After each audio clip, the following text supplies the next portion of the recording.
નમસ્કાર દર્શક મિત્રો, સ્વાગત છે તમારું ઉજાસ એકેડમીમાં. હું છું રાઘવ ચૌહાણ અને તમારું સ્વાગત કરું છું. આ ઉજાસ એકેડમી શરૂ કરવાનો આપણો તાત્પર્ય શું છે? તો ઉજાસ એકેડમીમાં આપણે દરરોજ આપણને ડેઇલી કરંટ અફેર્સ મળશે. એના સિવાય અઠવાડિયાના દર સોમવારે આખા અઠવાડિયાનું વીકલી કરંટ અફેર્સ તમને આપવામાં આવશે. એના સિવાય દર મહિનાની 1લી થી 5મી તારીખની વચમાં તમને આખા મહિનાના મહત્વના કરંટ અફેર છે એનો એક કમ્પાઇલેશન વાળો એક વિડીયો મળી જશે. એના સિવાય જ્યારે પણ કોઈ પરીક્ષા નજીક હોય ત્યારે તે પરીક્ષા પહેલાના જે મહત્વના 6 મહિના કહેવાય કે જેના કરંટ અફેર્સ પરીક્ષામાં પૂછાવાની શક્યતા ખૂબ જ વધારે રહેલી છે, તો એ 6 મહિનાના મહત્વના કરંટ અફેર્સનો વિડીયો પણ તમને મળી જશે. તો ચાલો આજે આપણે ચાલુ કરીએ ડેઇલી કરંટ અફેર્સ. આ કરંટ અફેર્સ તમને જીપીએસસી, ડીવાયએસઓ, એસટીઆઈ, કોઈ પણ પ્રકારની ક્લાસ 3 એક્ઝામ્સ, કોન્સ્ટેબલ, એના સિવાય ગુજરાત સરકારની તમામ પરીક્ષાઓ માટે ઉપયોગી થવાનું છે. હવે ચાલુ કરીએ current affairs. World brain tumour day 8 જૂને ઉજવવામાં આવે છે. હવે દર વર્ષે 8 જૂનને વર્લ્ડ બ્રેઇન ટ્યુમર ડે તરીકે ઉજવવામાં આવે છે.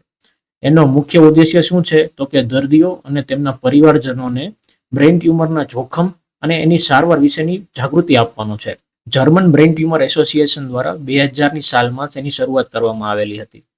આ પહેલ હવે વૈશ્વિક સ્તરે માન્યતા ધરાવતી થઈ ગઈ છે. ભારતમાં દર વર્ષે લગભગ 40,000 જેટલા નવા બ્રેઇન ટ્યુમરના કેસો નોંધાય છે.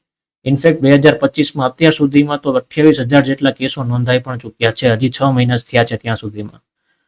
બ્રેઇન ટ્યુમર 2 પ્રકારના હોય છે. એમાં બેનાઇન અને મેલિગ્નન્ટ હોઈ શકે છે.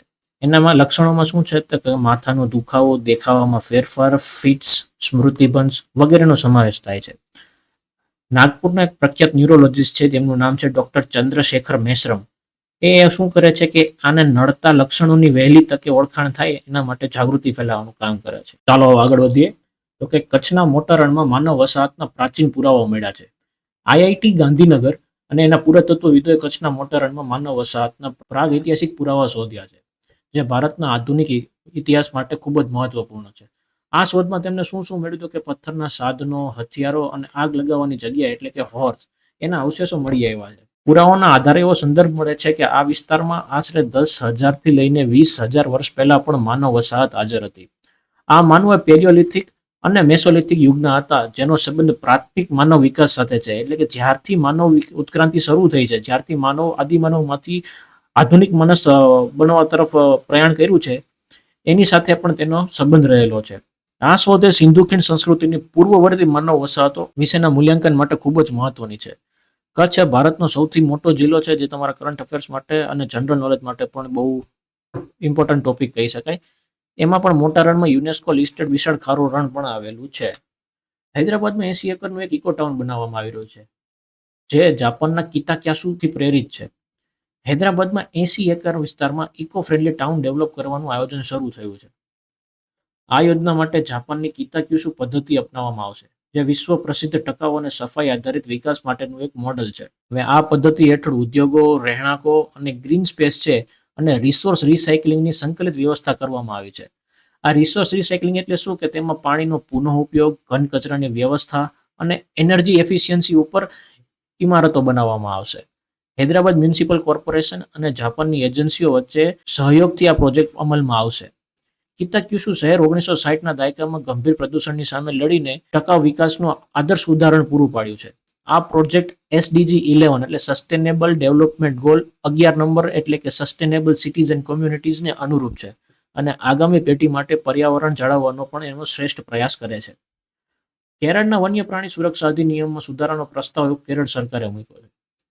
કેરળ સરકારે વન્ય પ્રાણી સંરક્ષણ અધિનિયમ 1972માં સુધારો કરવાની ભલામણ કરી છે, જેથી માનવ વસાહતોમાં ઘૂસણખોરી કરતી પ્રજાતિઓને નિયંત્રિત કરી શકાય. બોનેટ મકેક અને જંગલી ભૂંડ જેવા પ્રાણીઓ ખેડૂતોના પાકને નષ્ટ કરે છે અને લોકો પર પણ હુમલા કરે છે. તો રાજ્ય સરકારે આ માટે નક્કી સમયગાળા માટે આવા પ્રાણીઓ એટલે કે મકેક અને જંગલી ભૂંડ છે, તો એમને વિઘ્નરૂપ જાહેર કરવાની એમણે છૂટ માંગી છે. આ નિર્ણય એક વિવાદ ઉભો કર્યો છે, કારણ કે વન્ય પ્રાણી સંરક્ષણ અધિનિયમ મુજબ કોઈ પણ પ્રાણી હોય, પ્રાણી સંરક્ષણના આધારભૂત સિદ્ધાંતો છે કે વન્ય પ્રાણીનું સંરક્ષણ કરવું, એના ઉપર એનું કોન્ટ્રાડિક્શન થઈ રહ્યું છે. પર્યાવરણ નિષ્ણાંતોનું એવું કહેવું છે કે આવા પગલાંથી ઇકોસિસ્ટમ પર નુકસાનકારક અસર પડી શકે છે.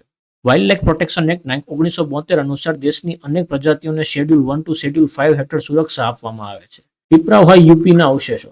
ઉત્તર પ્રદેશના સિદ્ધાર્થનગર જિલ્લાના પીપરાવા સ્થાને બૌદ્ધ સ્તૂપમાં ડબલ્યુસી પેપે એટલે કે વિલિયમ ક્લેક્સ્ટન પેપે દ્વારા 1898માં શોધાયેલા અવશેષો ખૂબ જ મહત્વપૂર્ણ માનવામાં આવે છે. અહીંથી મળેલા અવશેષોમાં હાડકા, સ્ફટિક્સ અને સોનાના રત્નો અને ખડગો હતા, જે ભગવાન બુદ્ધના શાક્ય વંશ સાથે સંકળાયેલા છે. તાજેતરમાં શું થયું તો કે આ અવશેષો હોંગકોંગમાં ઓક્શન માટે મોકલવામાં આવ્યા હતા, જેને ભારત સરકારે અટકાવ્યા છે. ભારતે આ અવશેષોને તેની સાંસ્કૃતિક અને ધાર્મિક વારસાના ભાગરૂપે ગણાવ્યા છે અને આંતરરાષ્ટ્રીય સ્તરે તેનો દાવો પણ કર્યો છે.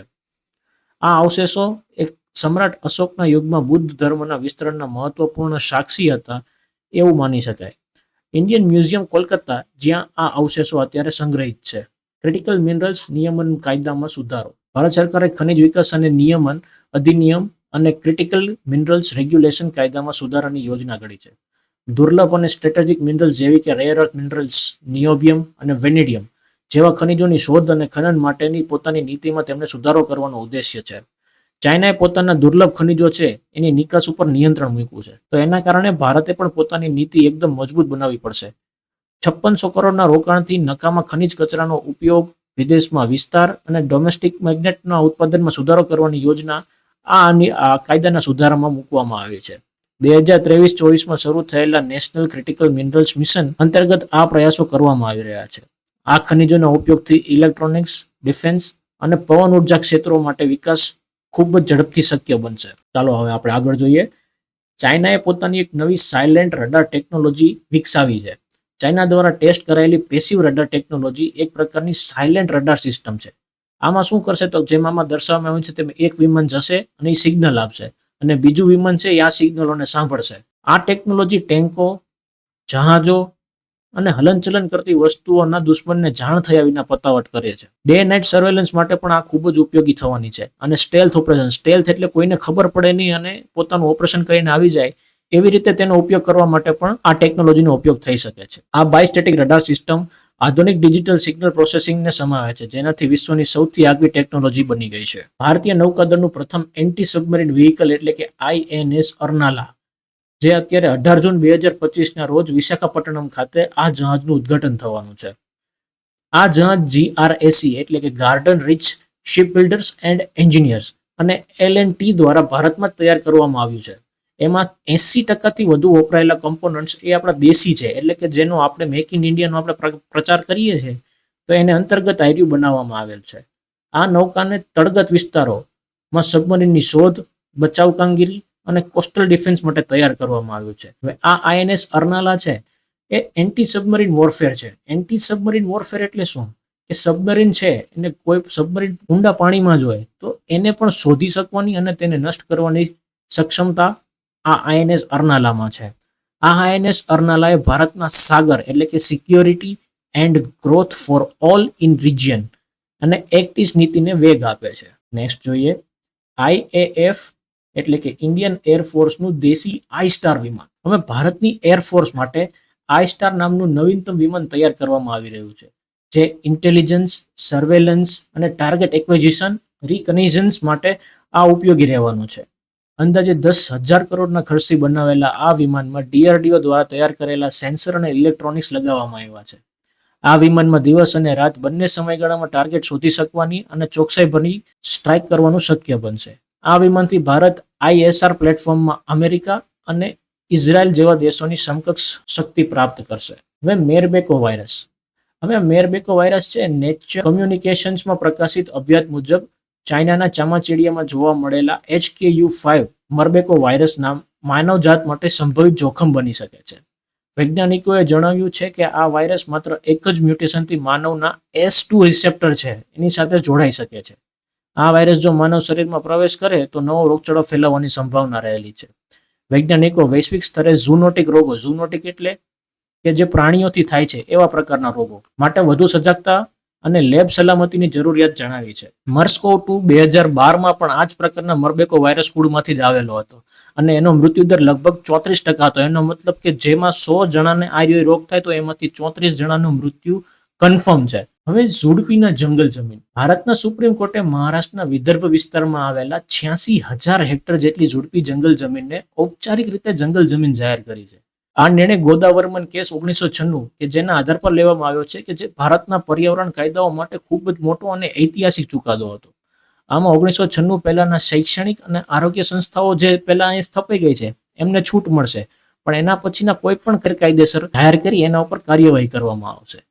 આવા જમીન વ્યવસ્થાપનથી પર્યાવરણને રક્ષણ મળશે તેમજ સ્થાનિક લોકો માટે નિયમિત વિકાસ શક્ય બનશે. ગોદાવર્મન કેસ એ ભારતની પર્યાવરણ નીતિ અને ન્યાય વ્યવસ્થામાં એક ટર્નિંગ પોઈન્ટ હતો. હવે વર્લ્ડ બેંકે એક્સ્ટ્રીમ પોવર્ટી પર રિપોર્ટ આપ્યો છે. વર્લ્ડ બેંકે ગરીબી માટેના વ્યાખ્યા સ્તરને $2.15 વધારીને $3 પ્રતિ દિવસ કરી દીધું છે. આ નવા માપદંડ અનુસાર પણ ભારતમાં અતિ દરિદ્રતામાં નોંધપાત્ર ઘટાડવામાં આવ્યો છે. NSSO એટલે કે નેશનલ સેમ્પલ સર્વે ઓફિસ અને વર્લ્ડ બેંકના અહેવાલ અનુસાર ભારતમાં 2011-12માં 27.1% લોકો જે હતા એ ખૂબ જ દરિદ્ર એટલે કે અતિ દરિદ્રતા હતી, જે હવે ઘટીને 5.3% થઈ ગઈ છે. ભારત સરકારના આશરે 270 મિલિયન લોકો એટલે કે 27 કરોડ લોકોને ગરીબી રેખા ઉપર લાવવામાં સફળતા મળી છે. આ સફળતાનું શ્રેય મુખ્યત્વે મનરેગા, PM આવાસ યોજના, ઉજ્જવલા યોજના, DBT એટલે કે ડાયરેક્ટ બેનિફિટ ટ્રાન્સફર અને વીજળીકરણ જેવી યોજનાઓને લાભ થયો છે. આ વિકાસ SDG 1 એટલે કે નો પોવર્ટીના લક્ષ્યાંકો માટે મહત્વપૂર્ણ માનવામાં આવી રહ્યું છે. તો મિત્રો, આ હતું આજનું કરંટ અફેર્સ. જો તમને ગમ્યું હોય તો લાઈક કરો, શેર કરો અને સબસ્ક્રાઇબ કરો. અને આવા જ કરંટ અફેર્સ સાથે આપણે દરરોજ મળતા રહીશું સવારે 9 વાગે. જો ગમ્યું હોય તો લાઈક કરો, શેર કરો. અને જો તમારે આની PDF જોઈતી હોય તો આપણું ટેલિગ્રામ ગ્રુપ છે જે બનાવેલું છે, એની હું લિંક તમને આમાં ડિસ્ક્રિપ્શનમાં આપી દઈશ. ત્યાંથી તમે ટેલિગ્રામમાં જોડાઈ શકો છો અને તમને આ બે આખી દેખાડેલી છે એ જ પ્રકારની PDF તમને એમાં પણ મળી જશે. તો ચલો, ત્યાં સુધી જય હિન્દ, જય ભારત. ફરી મળીશું કાલે સવારે 9 વાગે.